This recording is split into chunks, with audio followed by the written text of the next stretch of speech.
Hello, everyone. Thanks for joining us on the way to the manger. I'm Todd Kinker, and I'd like to share today's Advent reflection with you.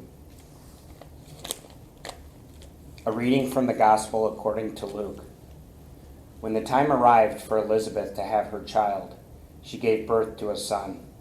Her neighbors and relatives heard that the Lord had shown his great mercy toward her, and they rejoiced with her. When they came on the 8th day to circumcise the child, they were going to call him Zechariah, after his father.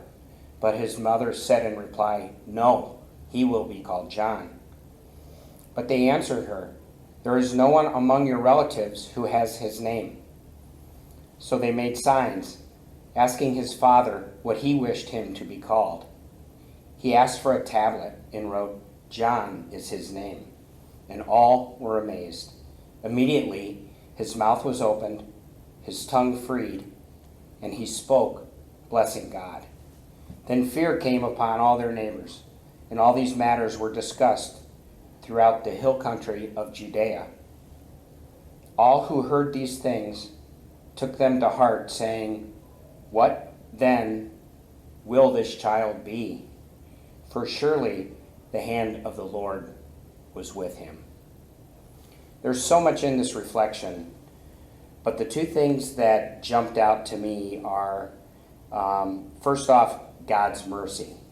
Elizabeth was considered to be barren, and she conceived and gave birth by the mercy and grace of God. And I also know that she was up in age. The second thing that stood out was Elizabeth and Zechariah's obedience.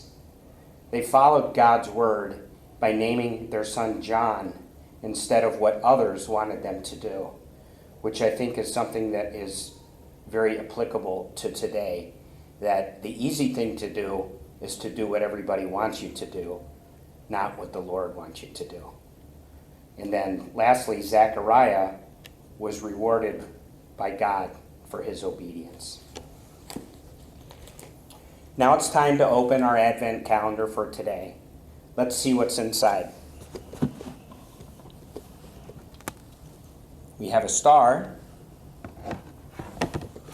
and a bag of candy. Please join us again tomorrow as we journey together on the way to the manger. Have a blessed day.